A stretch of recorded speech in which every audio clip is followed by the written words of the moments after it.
Muy buenas tardes, distinguida teleaudiencia del ciberespacio. Nuevamente estamos con ustedes en nuestro primer programa de este año 2026. Estamos en Cultura Política, en la radiación televisiva de Cosmos Televisión y también en el ciberespacio, reiteradamente en YouTube. Estamos para servirles y nuestras argumentaciones siempre están orientadas y constituidas a reflexionar, a educarnos en conocimientos de historia y de cultura política y a afirmar personalidad, que es fundamental. Muy buenas, Carlos Gastón Hernán. Adelante con tu editorial. Gracias, buenos días a todos. La agonía de la soberanía. Con la incursión violenta a través de un operativo militar multimillonario conducido con alevosía y nocturnidad por las Fuerzas Especiales del Ejército de Estados Unidos, que empleó más de 150 aeronaves para secuestrar y trasladar en calidad de preso al abominable dictador de Venezuela, Nicolás Maduro Moro, y a su esposa Cilia Flores, acusados de perpetrar varios delitos contra los intereses económicos y sociales de Estados Unidos. Toda esa farsa de reposición de democracia en Venezuela es evidencia, sin dudas ni ambajes, de terrorismo de Estado. Una persona sana se atemoriza ante la maestría en el asesinato y misericordia que, para el caso, perpetraron los comandos especiales de aniquilamiento de la Fuerza Delta de Estados Unidos en el secuestro del dictador Nicolás Maduro. Hubo más de 100 muertos entre venezolanos y cubanos. Con ese operativo maquiavélico, donde los medios perversos han eclipsado el valor intrínseco de lo aparentemente buscado, queda restituir democracia y legalidad a Venezuela, cosa que no se ha hecho ni se hará. Se ha iniciado en el gobierno del empresario multimillonario Donald Trump, que conduce con violencia psicótica al país más poderoso militarmente del mundo. La demencia de Donald Trump es mayor que la política del Big Stick o política del gran garrote que aplicó entre 1907 y 1909 contra América Latina el presidente de Estados Unidos, Theodore Roosevelt, para afirmar que América Latina era su coto cerrado y su patrimonio ante el mundo. Es también lamentable confirmar que los países que tienen a Estados Unidos como aliado o como adversario, hoy América Latina no se suma de dignos, solidarios y soberanos países que ha convertido a América Latina en una mascarada, en una comparsa de alegres sainetes que en silencio o mediante argumentaciones encubridoras acatan lo que el patrón establece, cantando soberanía que no aplican y ante la cual claudican. En esta inmensidad territorial que es América Latina, se vive la enormidad de la hipocresía. Allí la soberanía de los países se ha vuelto decorado, se ha convertido en transacción de vitrina, así como en show de foros internacionales. La soberanía es ahora una entidad de eventual aplicación, limítrofe, aunque en proceso de disolución, ante las grandes tentaciones de la conveniencia. La soberanía solamente posee vigencia en discursos y demás fanfarrías, que eventualmente se emiten y pontifican en algunos cuarteles y en pintorescos pentagonitos. La realidad es que los países de América Latina son hoy factorías de negocios y acomodamiento de circunstancias. Lo sucedido a Venezuela evidencia que el llamado chavismo, bajo la conducción de Maduro Moro, fue una larga y cruel mascarada, fue un lugar alaraquiento de más de 12 años, que consistió en robar, matar, gobernar sobornando y encebando a los comilitones que solo combatieron contra su pueblo. Los soldados de ahora, de cualquier país, a falta de conflictos entre naciones, se entrenan matando a sus propias poblaciones. Y esto no es exageración. Vemos cómo hoy la sustituta Daisy Rodríguez se ha coronado como astuta impostora que permitirá el socavamiento temporal de la soberanía venezolana en una transacción subterránea que acatará que Donald Trump disponga bienes ajenos y aplique órdenes descabelladas, mientras los militares venezolanos, en vez de rampar como comandos para alcanzar objetivos soberanos a efectos de vencer enemigos, reptarán como reptiles en busca de auxilio o de sumo acomodamiento a su cobarde bienestar.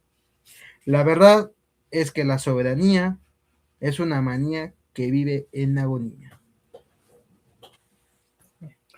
Bueno, vamos a nuestra estación de historia. La historia contemporánea, pasada y presente, de todas maneras nos define comportamientos y nos da argumentos.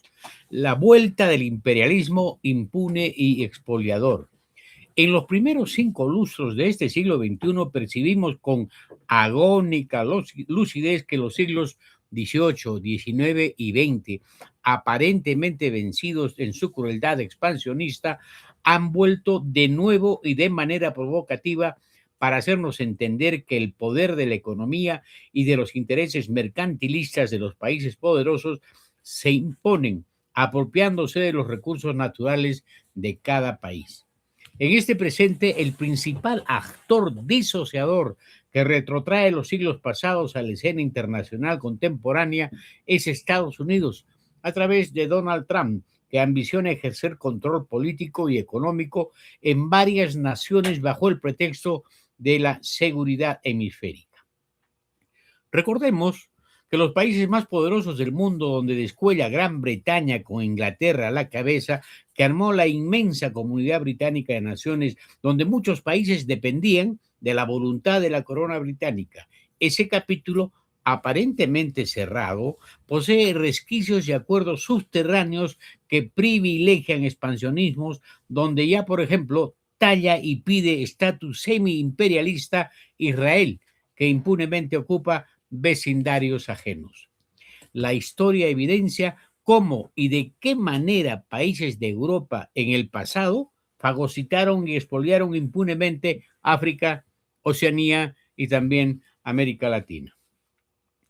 Para el caso del expansionismo de Estados Unidos, no olvidemos la triste historia de América Central y de la United Fruit Company, que armó la más grande empresa naviera del mundo, explotando no solamente bananos, sino expoliando a seres humanos, dejándolos al tiempo de organizar gobiernos títeres bajo la malhadada diplomacia del dólar. Ese expansionismo hoy se fortalece encubierto bajo un organismo especializado de las Naciones Unidas, que es la OMC, la Organización Mundial del Comercio, que regula transacciones y en la práctica es más respetada o temida que la propia Organización de las Naciones Unidas. El derecho internacional ya no es el inexcusable derecho a la soberanía y respeto por la intangibilidad de los países, sino que ahora el único derecho internacional que vale más que la autonomía de los países, más que su intangibilidad territorial, es el derecho al negocio, que mediante la Organización Mundial del Comercio personifica la fuerza coercitiva del dinero e impone obediencia. El único derecho internacional que se respeta y es intocable es el de los negocios y del comercio, que tiene inclusive una instancia dirimenta que es el CIADI, el Centro Internacional de Arreglo de Diferencias Relativas a Inversiones, que depende del epidérmico Banco Mundial, del epidérmico Banco Mundial, que maneja el mundo como si fuera una chequera. Hoy, en la impuesta globalización, los países evidencian su insignificancia. El neoimperialismo acarrea progreso y bienestar a las poblaciones dominadas, como auguran sus pregoneros. No, esa es una gran mentira por los abusos y la miserabilidad que ha ejercido la mera explotación de los recursos naturales sin desarrollo armónico y humano.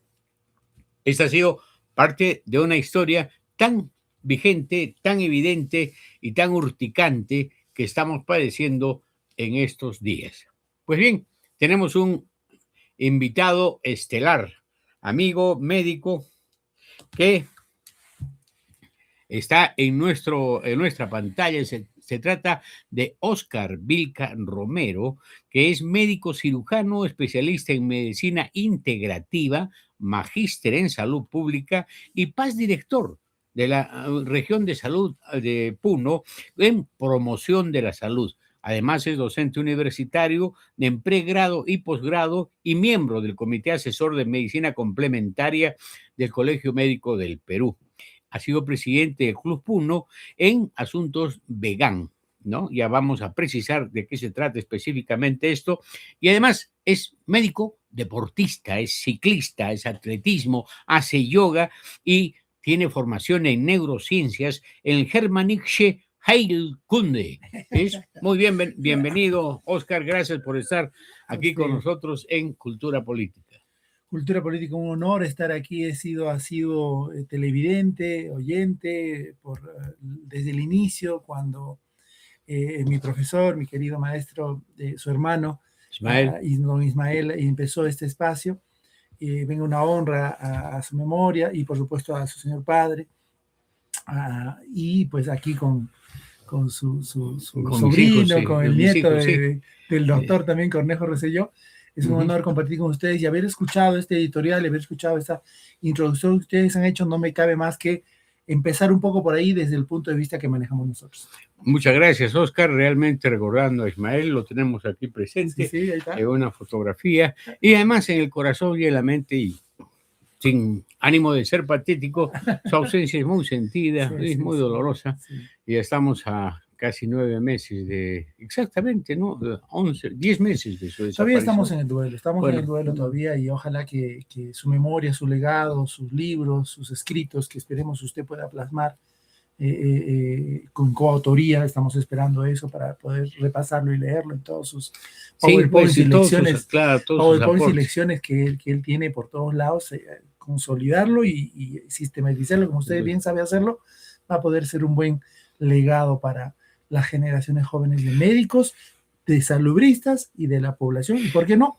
políticos en general. Y de esto que es fundamental y que entiendo yo estás empezando a personificar es la integridad en la gestión de salud, sí. Resolver problemas, no agrandarnos y no actuar encallecidamente frente a esa tan dura problemática, sí. De padecimiento, de dolor, de sufrimiento de la población por diferentes factores, ¿no?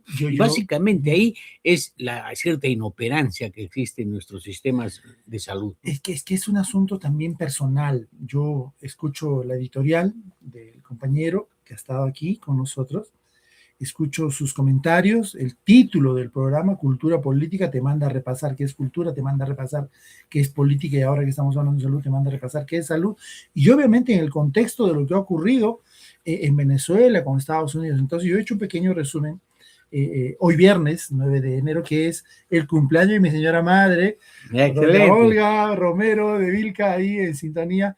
Saludos, feliz cumpleaños, mami.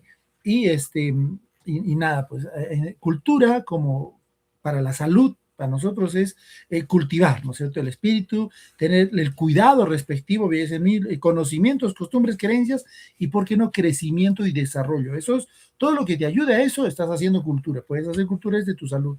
La política, ciudad, obviamente una villa, política hace alusión a los ciudadanos. Todos hacemos política, queramos o no. El arte, el gobierno, la forma de gobierno, la constitución de gobierno, obviamente ciudad-estado, esto también, pero más es vida en sociedad. Vida saludable, vida en sociedad, obviamente está relacionado. Entonces, este arte de tomar decisiones consensuadas, con discusiones públicas, como estamos intentando aquí, nos puede llevar a tener conceptos claros de salud, enfermedad, conceptos de, vamos a decir, de vida saludable, porque ahora decimos dieta saludable y comen cualquier cosa. Yo estoy haciendo dieta saludable, dicen, ¿no? Entonces, cada quien es diferente. Ahora, ¿qué es salud? Cuando hablamos de qué es salud, hacemos alusión a un bienestar, no es 100%, vamos a decir, nadie está 100% saludable. Esto es dinámico. La enfermedad está incluso implícita en la salud. El estar enfermo no significa estar moribundo, mal.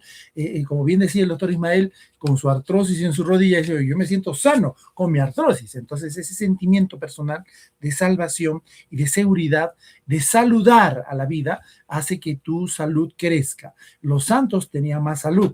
Obviamente hay una parte de dolor interno, personal, hace que pierdas un poco la salud. Ahora aclaramos un poco esto, pero no quiero dejar de lado lo que ustedes han comentado.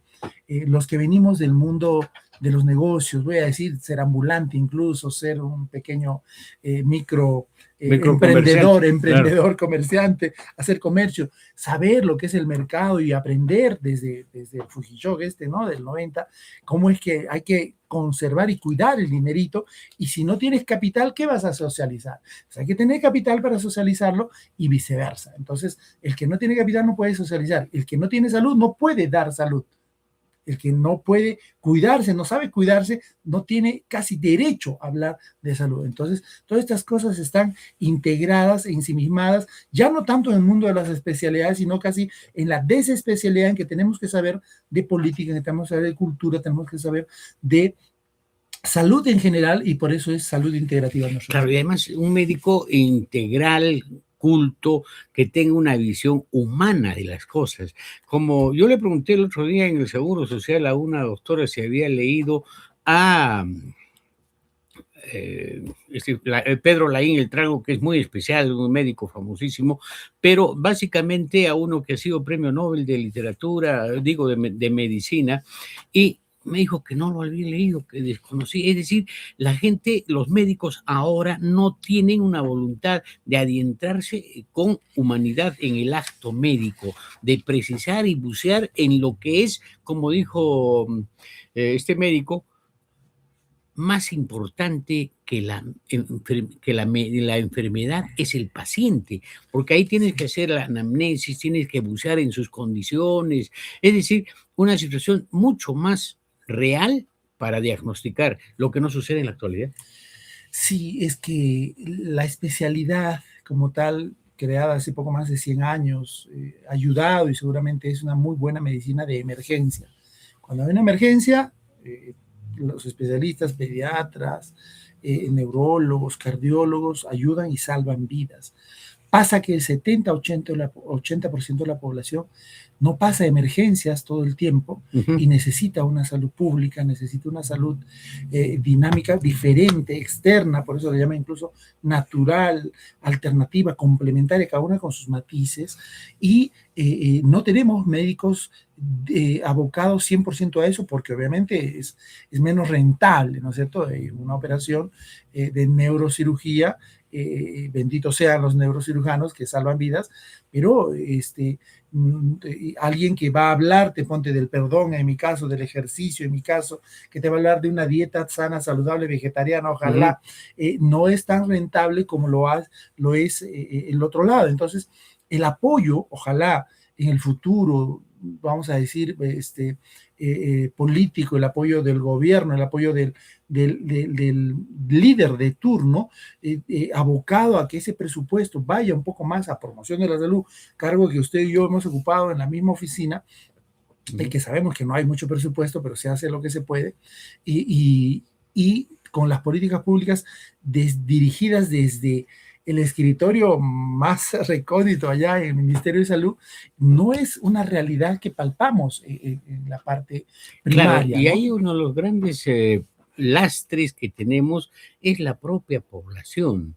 Y la población debería ser el centro de la toma de decisiones, y la propia población debería ya aprender a tener una ciudadanía y una mayoría de edad en la defensa de su salud y promocionar actos permanentes, cotidianos, para mejorar su salud a través de la alimentación, a través del ejercicio, a través de la alta calidad en las relaciones interpersonales, es decir, en la facultad de construir un mundo real de generosidad, de bondad, de emprendimiento, con planes de vida, etcétera, lo cual no sucede porque estamos en una etapa de mezquindad, ¿no? De ver las cosas a hurtadillas, de generarnos una serie de perturbaciones y disturbios, y ahí a veces muy poco tienen que hacer los médicos, porque el médico se ha especializado en enfermedad. Yo soy una persona, no he sido el primero, ese Ministerio de Salud debe ser Ministerio de Enfermedad, porque no hacen absolutamente nada para promover la salud, sino hacen todo lo efectivo que pueden hacer y lograr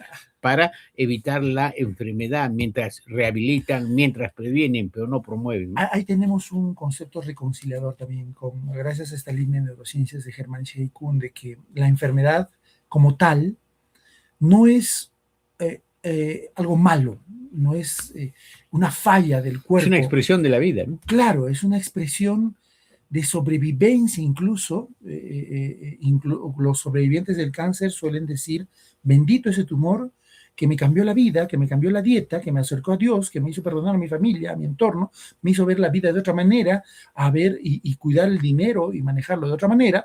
Eso, cada vez hay más sobrevivientes del cáncer. Entonces, hemos analizado cada, vamos a decir, despedida, ¿no? Retorno a casa, fallecimiento de todos los seres queridos del entorno, y todos se van en su ley. O sea, no es algo malo. Un resfrío es una purga, algo sencillo, ¿no? Una tuberculosis es una limpia del pulmón porque tuviste un miedo a la muerte, cosas así. Entonces la enfermedad, como bien decía el doctor Ismael, cada vez que mencionaba su rodilla y su artrosis, oye, yo con mi artrosis ahí de vez en cuando me duele, pero sigo, y aquí estoy, y hacía su ejercicio, y se movía. Entonces, la enfermedad es un concepto reconciliador, nunca va a dejar de existir.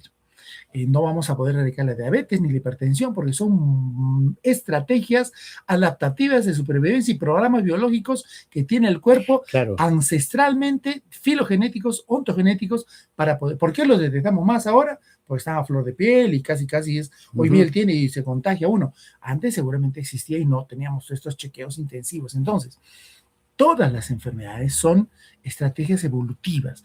Ahora, yendo al lado de salud, si tú no le agregas miedo a eso que tú estás manifestando en síntomas, que es como un parto final, te embarazaste de miedo, te embarazaste de otras cosas, territorio, angustia y otras cosas antes, ese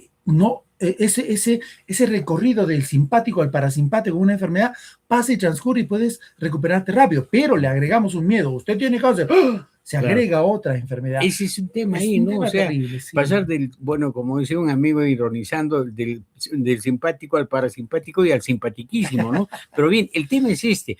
Tiene la gente, tiene la humanidad, tiene nuestra especie que padecer los males para que adquiera conciencia. Por ejemplo, hay una especie de desinterés, inclusive de desdén frente a los terremotos en una zona sísmica como es la del Perú. Y bueno, no hacen caso de la palabra esa mala empleada de simulacros, ¿no? Dice, bueno, ¿quién va a participar en simulacros cuando puede tener otra verosimilitud real? Pero bien, cuando venga un terremoto de grado 8 y desplome y haya 100,000 fallecidos en Lima, por decirte, yo no quiero ser catastrofista, recién la gente va a aprender a cuidarse, recién la gente va a aprender a sentir miedo. Entonces, ese es el asunto. A veces el miedo a la muerte, como el caso de una persona que ha padecido cáncer, recupera lucidez y conciencia y se humaniza. Es decir, esta es una especie de tragedia, ¿no? De mito de Sísifo, condenados a padecer, a sufrir y a veces nunca lograr nada positivo. Sí, ese miedo te congela, ¿no? El miedo hace que huyas, ataques, te congeles o te vuelas un chupamedias, ¿no? La mayoría ahí conserva su trabajo por miedo a veces también. Entonces, en la pandemia hemos visto lo que ha pasado. Cambio de estilos de vida, la mayoría, no solo de la mascarilla, la higiene, limpieza de distancia, sino ha ocurrido otro tipo de cosas. Se ha comprado bicicletas carísimas, mucha gente, pero ahora que, entre comillas, ha pasado, la gente también se ha olvidado y parece que no hubiera habido pandemia. Entonces, no hemos aprendido. Los que hemos estado cerca de zonas de desastres y hemos viajado voluntarios a zonas de desastres en La Paz, en Ayacucho, cuando hubo derrumbes, el voluntario va con una actitud de ayuda y padece menos de cualquier conflicto del entorno. El que está en la zona, dejado, maniatado, perdiendo su casa, comida, techo, muchas cosas, obviamente está con un bajón y la posibilidad de que tenga, ponte, resfríos, malestares, cólicos, es más fuerte.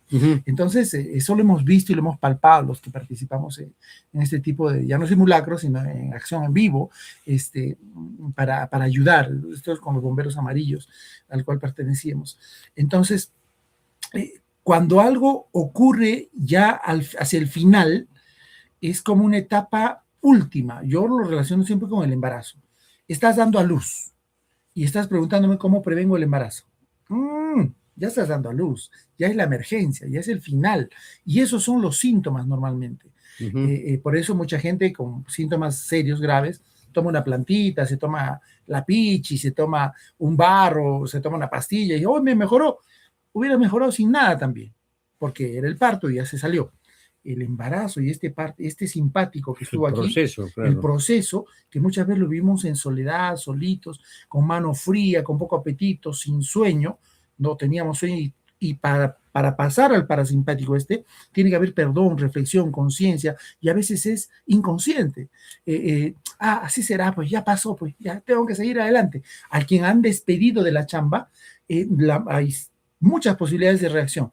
El otro que emprende su negocio y le va bien, el otro que empieza un juicio a la empresa, el otro que le va mal se deprime y tiene ganas de morirse, el otro que hace algo bonito con su plata y consigue una mejor chambita. Entonces cada quien reacciona diferente ante el mismo suceso. Eso que ha pasado. Ahora, tú estás trabajando, Oscar, con grupos, presumo, de avanzada en la defensa de tu condición de médico vegano, es decir, que eres natural.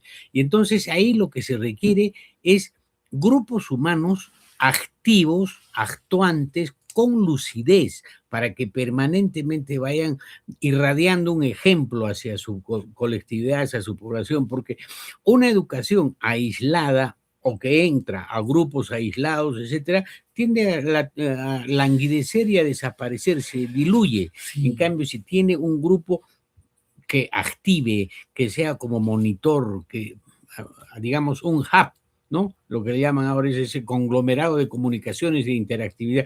Ahí sí, pero desde el punto de vista social, no solamente desde el asunto de los negocios. Eso tiene resultados. ¿Estás trabajando esas propuestas en Puno? Yo he estado, vamos a decir, desinteresadamente haciéndolo, sin apego, sin ego, sin expectativa, mira lo que estoy diciendo, sin expectativa, sin apego, sin ego, y gratuitamente muchas veces. Son casi 20 años que estamos en Onda Azul, Radio Onda Azul, los miércoles a las 8:30, por favor. En la mañana. En los miércoles 8:30 de la mañana. Y para cada speech de media hora ahí también repasamos el efeméride de la semana o el tema que hay que hacer y salen cosas absolutamente novedosas. Ahora mismo hemos estado con el tema de los sabios de Oriente, estos magos de Oriente que no eran reyes, ¿no? Que tampoco eran solo 3, y repasar el oro, la mirra y el incienso que hasta ahora se usan. El oro ha mantenido y ha financiado pues la campaña que ha tenido Jesús, ¿no? Y el incienso, pero el incienso intoxica el ambiente. Sí, pero no era ese incienso, era un incienso en aceite. Incienso del boswellia, un arbolito, era un aceite y era muy valioso. Ahora le llamamos incienso a cualquier cosa de todas las plantas, es otra cosa. Incluso es más toxicante que el cigarro, bien lo ha dicho usted. Pero el aceite que le dieron a Jesús, el aceite de mirra que le dieron a Jesús, lo cuidó toda su niñez y le dieron seguramente becas para estudiar con los esenios en todos lados, porque desapareció de ahí hasta los 30, ¿no es cierto? Es otro tema. Es como los alimentos, perdóname, que deberían consumir los peruanos, ¿no? Cañiguanco, quinoa, desde siempre, ojalá. Entonces ya tendrían una resistencia, pero permanente, frente a cualquier eventualidad patológicas, ¿no? El tarwi, 60% de aminoácidos. Este pechito lleva 30 años casi de vegetariano. Y el tarwi ahí silvestre en Puno. Aquí riquísimo, en las alturas de Caylloma también. Riquísimo, 60% aminoácidos. El deporte nos va bien, nos inflamamos menos, nos lesionamos menos, nos recuperamos más rápido. Entonces, esto con el ejemplo, ojalá en el futuro, porque yo atiendo gratis, también no cobro los que llegan. Tenemos un restaurante vegetariano que, gracias a Dios, siempre está llenísimo, que usted conoce, y nos da pie para poder, a los que vienen ahí, oye, doctor, tengo esto, porque un consejito de conejito, algo, no es consulta, bueno, pero siempre estamos diciéndoles cositas, recetamos mucho vitaminas, minerales, recetamos el magnesio, recetamos antioxidantes que son muy buenísimos. Ahora la mayoría, todos, son de productos vegetales, los colores, antocianinas, betacarotenos, y obviamente los rojitos flavonoides también hay, que va muy bien la gente. Entonces, esto que se difunde, y hacemos charlas, talleres, conferencias en los colegios, escuela de padres, de madres, digo yo, porque el 80% son mujeres siempre, donde nos lleven, institutos, colegios, gratuitamente. A veces cuando es lejos les pido transporte, ¿no? Llévame y tráeme, nada más. Y va muy bien, entonces, pero sin expectativa. ¿A qué me refiero? Porque si yo esperara algo a cambio y dejara esa semilla viéndola cada rato, la malogro. Esa semilla se expande, y si es que prende, y con que uno que haya que aprenda, yo me doy basta por servir. Pero lo importante es porque esta es una sociedad muy errática, muy frívola, evanescente, unas cosas, unas iniciativas, pero después desaparece. Ahí es el problema, cómo darle solvencia, solidez a esta clase de iniciativas para que se extiendan más. De todas maneras, como hizo, por ejemplo, Manuel Núñez Butrón, con sus brigadistas, con sus ricksharis. Es decir, aleccionaban ellos a la gente para levantarles el ánimo, para despertarles la conciencia, para sacarles del marasmo o del conformismo. Por eso la salud pública necesita luchadores, no es solamente cuestión de enfrentar enfermedades, contingencias y organizarse con el primer nivel de atención mal barateado, que piensan que el primer nivel de atención es un parche, es un apósito y es una cosa, cuando el primer nivel de atención es el nexo. Educación. Y unitario, claro, entre salud, educación, producción, con las familias y con los trabajadores, no solamente del sector salud, sino de todo un conglomerado. Bueno, eso es casi utópico, pero hay que hacerlo, ¿no? Hay que empezar, hay que hacer lo que nos toca, con que nos dejen a seguir haciendo lo que nos ha tocado. Nosotros nos damos por bien servidos porque es grande el monstruo y pisa tan fuerte y toleramos tanto la corrupción que mientras podamos hacer las cositas así, se dará. Yo confío mucho en el ser humano. Que puede encender, yo digo 4 neuronas, que enciende 4 neuronas y pueda activarse, dejar de fumar, dejar de tomar, dejar de comer chatarra, perdonar rápido, empezar a hacer ejercicios y ocuparse en las buenas cosas y positivas. Soy traductor de un canal de televisión internacional desde hace 15 años y nos llegan las mejores noticias del mundo.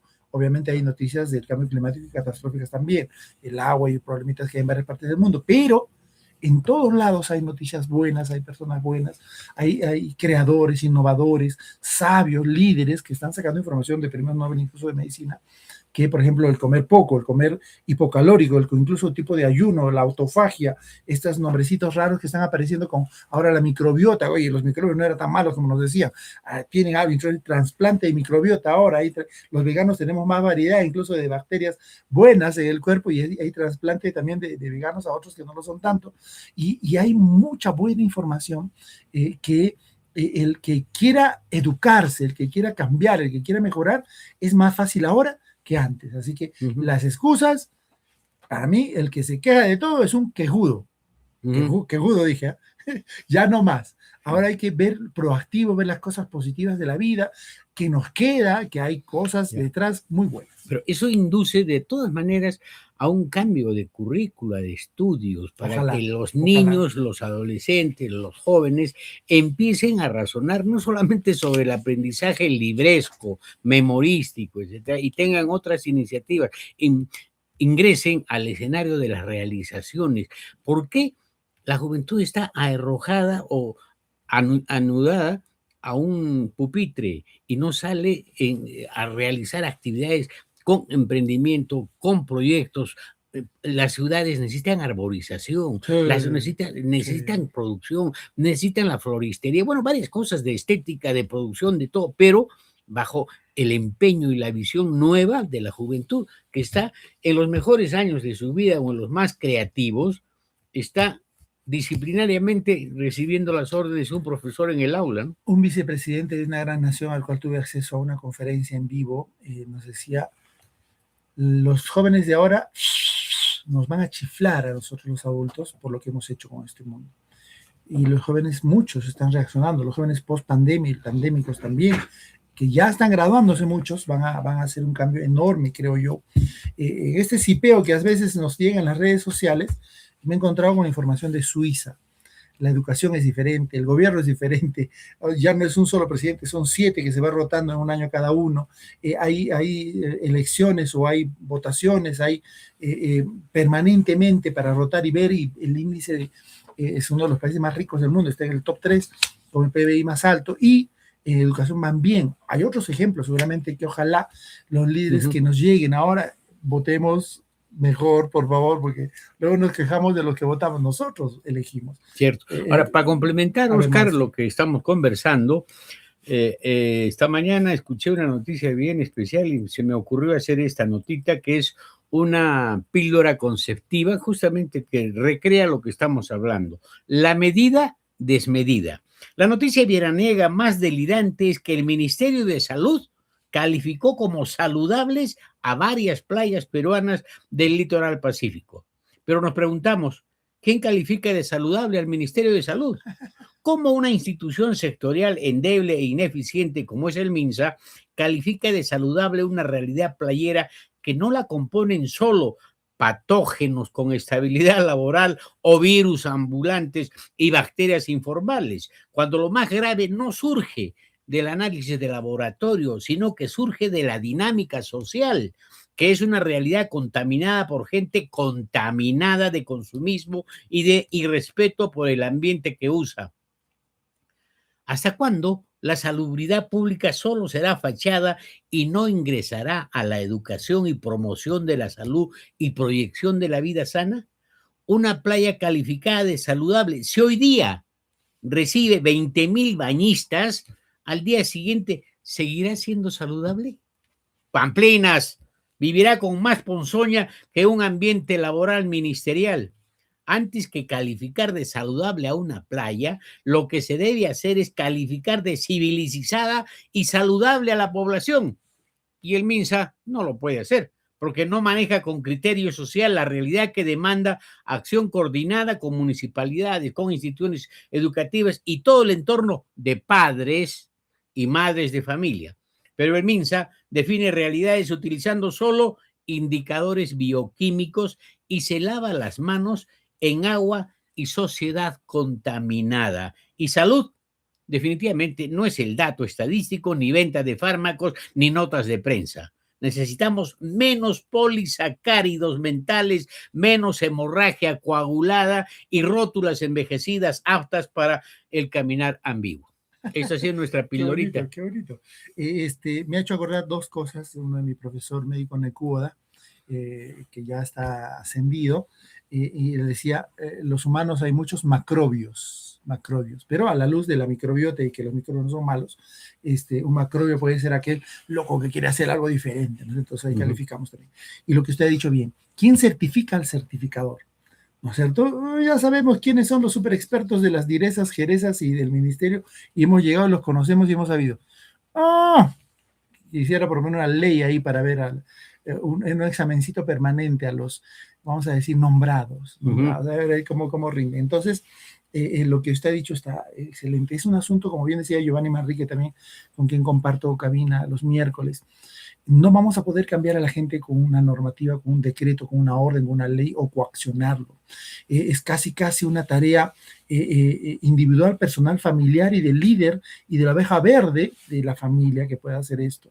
Ni yo he logrado que toda mi familia haga las cosas teóricas que aprendemos, porque cometemos errores, tenemos obviamente cada uno, ¿no es cierto?, sus cosas y sus fallas, pero sentimos que puede ayudar y a muchos pacientitos que se acercan a uno les ayuda, pero dice, oye, mira, esto tiene que ver con el colegio, esto tiene que ver con tu casa. Usted es director, hagamos algo con su colegio y proponerle y empezar a hacer esta red, ¿no? De contagiarse. Y el otro tema es, se reúnen en mesas de concertación, en problemas de discusión y no son vinculantes. Entonces, ¿para qué se reúnen si lo que han acordado se va a quedar ahí lanzando en el aire, ¿no? Es mucho más serio que eso, porque el determinado personaje nombrado para ir a esa reunión a veces tiene que hacerlo porque es la normativa, porque es su día laboral, el titular, porque lo dijo su jefe y está reemplazando al titular muchas veces, y va y mira y ve y aprende. Al año siguiente lo cambiaron, todo lo que aprendió ya le sirve para otras cosas y sigue. Es una andar un paso hacia adelante, dos pasos atrás, dos pasos adelante, un paso atrás permanentemente y es aprendizaje. Ojalá mejoremos, porque yo siento que Juliaca, por ejemplo, tiene el potencial económico para hacer un Dubái, pero necesita un líder, ¿no es cierto? Puno tiene la cultura como para hacer un emporio turístico en toda la y cerrar todo el centro, que todos estemos con el traje, bueno, los que hacen un negocio y comercio con el traje típico para poder recibir al turista y no pues carros viejos estacionados en las esquinas, no, entonces hay cositas que se pueden juntar de salud pública con política, que eso es, pero se necesita que usted que postule a alguien que sepa de estas cosas, ¿no? Para poder darle más cabida y oído a estas ideas que pueden pegar mucho y ser un ejemplo para los niños que vienen, ¿no? Ahí, de todas maneras, la gente dice coordinación, concertación y después articulación. cuando la articulación interinstitucional es movimiento y es acción, porque si no, no funciona. ¿Y cómo funciona? Asignando recursos y presupuesto, eso está clarísimo. Pero hablan de articulación y no articulan ni mueven nada.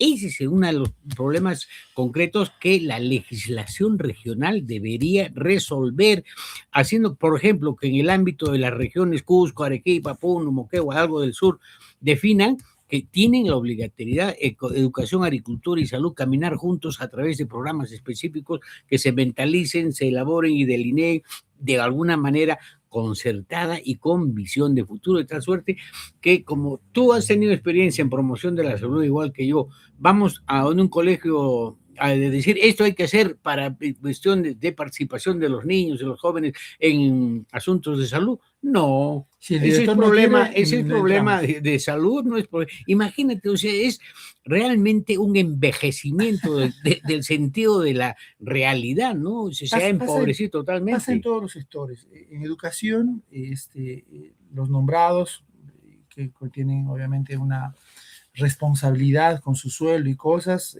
están muchas veces estancados en actualización. Los jóvenes poco pueden hacer porque no tienen la estabilidad laboral, está también. En educación yo le meto siempre educación artística, le meto educación física, me he metido mucho a esta área de la universidad, y tienen gimnasios y tienen rondas, 20.000 tipos de dinámicas espectaculares para ayudar al cuerpo físico, que ojalá con eso se pueda enseñar matemática, física, geometría, ¿por qué no? Yo lo sueño así. Y obviamente en agricultura acabo de exponer sobre este tema y siendo jurado incluso del final de ciclo de la universidad, los chicos que exponen sobre la estructura del suelo, el NPK, los artrópodos que están por ahí, cómo es un suelo fértil con más microbios y un suelo infértil sin microbios, estéril sin microbios. Oye, lo propio del cuerpo humano, no tenemos que tomarnos un antibiótico que destroza todo el cuerpo. Tú como médico lo sabes, miles de bacterias en la boca. Somos hijos de los virus, somos hijos de las bacterias. El virus ayuda a desarrollar la placenta, el núcleo celular. La bacteria se ha metido en la mitocondria. La mitocondria es una bacteria y nos da la fuerza, el ATP, la energía que funciona, el adenosín trifosfato con el cual funcionamos. Somos una simbiosis de todo lo que ha existido desde tiempos ancestrales hasta aquí. Entonces, si no nos reconciliamos con la tierra, si no sabemos que ese niño que está en la chacra, ese niño que está revolcándose en el barrito, es mucho más sano que el que está en el cuartucho, departamentucho, con todo alcohol y esterilizado todo, y tiene más alergias y todo, no sabemos que ese niño está entrenando su sistema para poder reaccionar y hacer simbiosis con esos microbios. No estamos teniendo, entonces, no estamos entendiendo de salud. Si esto va a pasar de acá 100 años para que sea pública, no, pues los que sabemos esto, actuemos como tal, vivamos como tal, respetemos las leyes, estemos en este mundo sin ser parte de este mundo.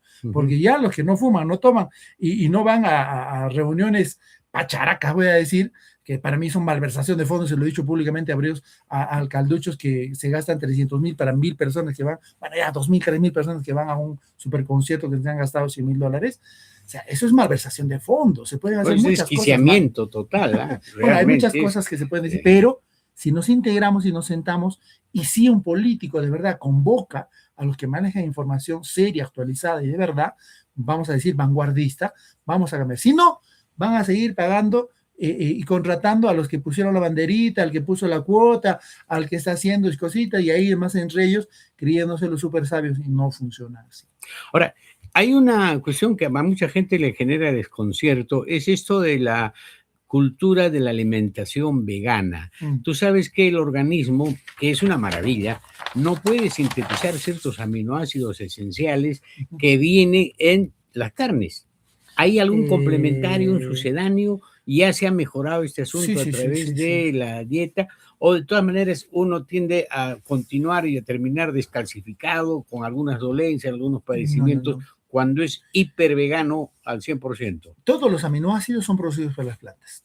Todos los aminoácidos son producidos por las plantas, porque es el nitrógeno que fija la planta, el único que puede fijar los demás aminoácidos. Los 8 aminoácidos esenciales son más difíciles de encontrar, son más complicados, tienes que tener variedades cereales y menechas, tienes que tener una combinación de semillas diferentes, y si no, pues lo buscas en añadidos y no solo es aminoácidos y no solo de aminoácidos vive el hombre, ¿ya? Proteínas. Se necesita buenos carbohidratos integrales, se necesita buenas grasas, que a veces nos olvidamos de las buenas grasas. Córtense las grasas, dice la gente, ¿no? Pero se cortan todas las grasas y no quieren ni sacha inchi, no quieren ni oliva, ni aceite de coco, ni aceite de ajonjolí. Hay que consumir lecitina, la mejor grasa que existe. Hay que consumir buenas grasas, buenos aminoácidos buenos, y esto lo da las fuentes vegetales sin más, ¿ok? No, esto es una... Bueno, la maravilla de la fotosíntesis, ¿no? Si no hubiera el sol, si no hubiera la fotosíntesis, bueno, ¿de qué nos alimentaríamos? Todo lo verde que existe, todo lo verde que existe es clorofila, y todo el corazón de la clorofila es magnesio. Entonces ahí va a estar el magnesio en el suelo. Si le ponemos solo NPK y no le ponemos magnesio, también es un suelo pobre. Eso es una agricultura sin cultura. Entonces, la alimentación, nosotros nos ha legado hablar de esto con 30 años de experiencia casi ya.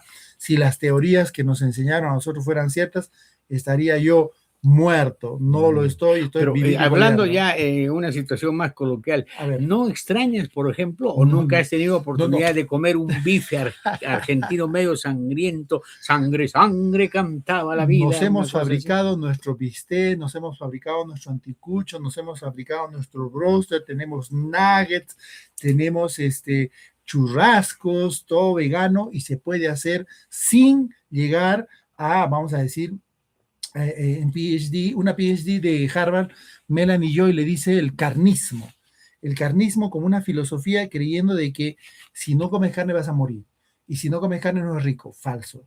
Eso es el pensamiento. Bueno, cuestión de habituamiento. Claro, es cultura. Otra vez es cultura, es antropología, ¿no? Es sociología. Entonces, ella, al contrario del veganismo, propuso el carnismo. Véanlos a los demás como víctimas incluso de su gusto y de su lengua. Si supieran que el abstenerse voluntaria, científica y amorosamente de consumir productos animales va a ayudar a tu cuerpo, va a ayudar al planeta, va a ayudar a la economía, va a ayudar al hambriento, va a ayudar a la selva, va a ayudar al agua. Y cada uno de estos tiene libros de libros. Ayuda a los animales, obviamente. Cada año salvas más de 50 animales al menos. A los que salvan perritos y gatitos y hacen polladas para sacar fondos para esterilizar perritos, ya no te pases, eso es disonancia cognitiva. Maltratas a unos para salvar a otros. El agua, ya dijimos, el agua dulce se conserva más, y para un bistec de esos argentinos se usan 15,000 galones de agua. Eso en Estados Unidos, donde hacen una especie de granjas de reses, que para un litro de carne creo son 50 litros de agua. Eso es terrible. El estiércol produce gases de efecto, negocio, ¿no? Claro, gases de efecto invernadero más peligrosos que el CO2. ¿Cuáles son? Metano, óxido nitroso, sulfuro de hidrógeno y carbón negro. Estos 4 son de la ganadería y más peligrosos que el CO2. Miren, entonces... Pero una vaquita apacible en tu granjita y una cosa así, familiar, doméstica. ¿Por qué cree que es sagrada la vaca en algunos sitios? Mirar los ojos de una vaca, y eso lo saben mis amigos que practican meditación, y hacer tu Padre Nuestro mirando los ojos de la vaca, quiero verte, o de la oveja, o de tu perro, de tu gato.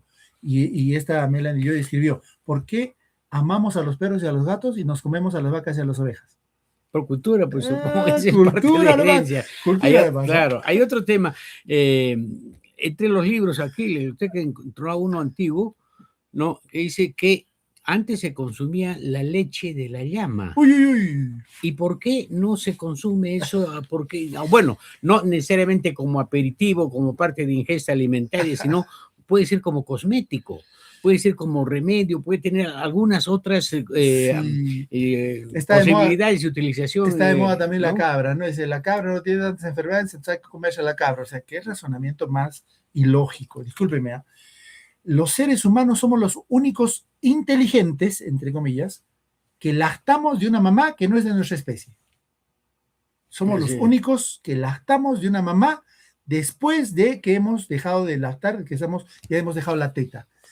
Tal vez fue posible y autorizado por el cielo en hambrunas, en situaciones extremas, pero ya, ¿no? Ya.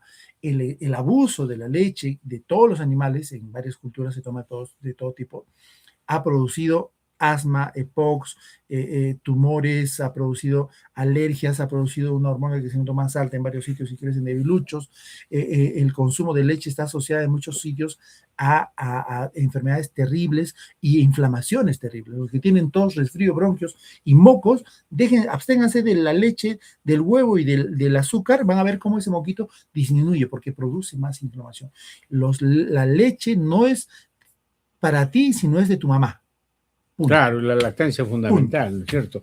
Pero la leche, ya te lo digo desde la perspectiva de que nunca se ha hablado de esto, de ese producto, no siquiera como para poner la ingesta, ¿no? Sino como para utilizar de otra manera, o es porque es muy rala, muy escasa, muy densa, no se sabe, no hay investigación. Se debería inducir a esa clase de investigaciones para saber que este recurso natural, que a lo mejor prolifera, podría ser utilizado en algo de bioquímica, algo de industria. Yo aprendí en San Marcos y más en San Fernando, y en la Facultad de Química, donde parte del posgrado hicimos una rotación, que lo que dicen los abuelos lo demuestra la ciencia.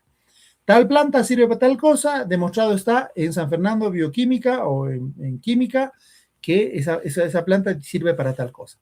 Entonces, con esa mentalidad regresé a Puno hace 20 años y cada vez, bueno, en Mantanita Aquile, uno de mis acompañantes, que siempre traemos amigos del extranjero que están dando vueltas, ¿y por qué no toman leche de la oveja? Le dijo, porque había una ovejita ahí. No, dijo el viejito. ¿La leche de la oveja? A la oveja. Dije, wow, dije, qué reflexión. Así sencilla. ¿Por qué no tomamos leche de oveja? ¿Por qué no tomar leche de perro? ¿Ah? ¿Por qué? De repente hay algo bueno. Si es que le diéramos a cualquier animalito leche de humano, se muere. Se enferma. La composición de la leche de humano es para el bebito. Pero, y la leche como producto lácteo transformado, porque sabes que el tradicional queso de paria es la mezcla de leche de ovino y leche de vaca. Mira tú. Claro, ese es el tradicional, esa mezcla, ¿no? Bueno, ¿sabía usted que el queso también, ¿no? Sí, es costumbre. Cultura, parte de la cultura que respetamos, pero hay muchas creencias irracionales. El queso, ¿sabía usted que es lo que más colesterol tiene? ¿Sabía usted que tiene un componente que se llama muy elaborados, ¿no? Caseína, que es adictivo? Por eso la gente ya no come choclo con queso, sino queso con choclo, más grande el pedazo de queso, porque es adictivo. Así que yo lo digo desde ser vegano, no voy a obligar ni pedir a nadie que sea vegano, porque es un asunto complicado. Pero también es una especie, no de conflicto cultural, pero por ejemplo, en la casa, yo no tengo ese conflicto, mi hijo, el segundo, es arquitecto y es vegetariano, o sea, no consume las carnes, nada de eso, no, tampoco las abomina, pero a la distancia. Pero cuando se trata de preparar una cosa en común hay que hacer esas clases de distinciones y entonces habría que buscar una especie de democracia unificadora, una cosa de esa naturaleza para que todos podamos... por favor, ¿no? Somos minoría todavía, pero está creciendo esto en el mundo. Yo hace 20 años en Lima tenía 10 restaurantes vegetarianos, ahora hay 200. En Puno teníamos 2, 3 kiosquitos en los mercados, ahora hay 10 locales. Y eso está creciendo y se viene. Los veganos no somos la última chupada del mango, ni somos superhéroes, ni nada, no somos especiales, ni santos, ni nada. Simplemente un acto de limpieza, de higiene. Es un acto simplemente de conciencia y amor y respeto a los animales.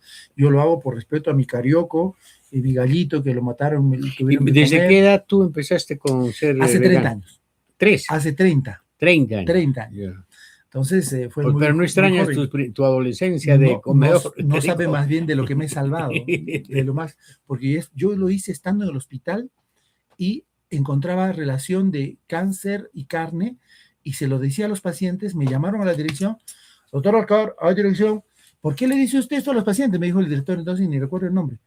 Yo lo he leído, doctor, ¿qué culpa tengo que usted no haya leído? Si yo confrontaba y les decía, porque estaba seguro de lo que hacía, y mucho más ahora, y todos los que se han cruzado con nosotros lo saben, y lo decimos, tampoco queremos convencer ni obligar a nadie. Pero la incidencia es ser menor, porque realmente el cáncer es por los conservantes, hay otras por cositas. los colorantes, por los edulcorantes, y por esas situaciones que viven más allá de lo que biológicamente debe vivir un producto. Si tenemos... industrializados son negativos, 100%. Eso más es inflamación y inflamación crónica. El cáncer es otro tema, y ojalá que podamos hacerlo en el futuro. Pero la alimentación también es uno de los factores, pero como vegano les tengo que decir, a los veganos también nos puede dar cáncer porque es una reacción biológica de adaptación del cuerpo para sobrevivir. No es un asunto solo de inflamación. El cáncer es un añadido de respuesta biológica para proteger al cuerpo casi. Es complicado decirlo, pero los que tengan cáncer, por favor, busquen más información, no le tengan miedo al cáncer, respeten al cáncer, incluso van a poder llegar a agradecerle si es que lo tienen a bien y lo investigan bien. Esto con la escuela del doctor Rick Gerard Hammer, alemán, que nos ha legado una información espectacular para los que quieran conocer el cáncer desde otra perspectiva. Bueno, dime qué comes y te diré quién eres. Para mí la alimentación es definitivamente sí. un distintivo. Sí. Hemos tenido una sustantiva conversación con Óscar Vilca Romero, médico. Ustedes ya han escuchado. Si no están completamente saciados con esta conversación, acudan todos los miércoles por Radio Onda Azul de Puno a las 8:30 de la mañana para seguir complementando e ingresar a este fascinante espacio de la cultura vegana, pero también a comprender que la salud es un asunto tan complejo que no debe estar exclusivamente en manos del sector salud. Sí. La población debe asumir responsabilidades para crear salud, para mejorar sus condiciones de vida, porque salud es desarrollo, salud es bienestar y conformidad, no solamente es enfrentar prosperidad. Efectivamente. Bueno, hemos estado con Óscar Vilca Romero, un gran abrazo. Nos vamos a... Feliz año a todos, que la pasen bonito.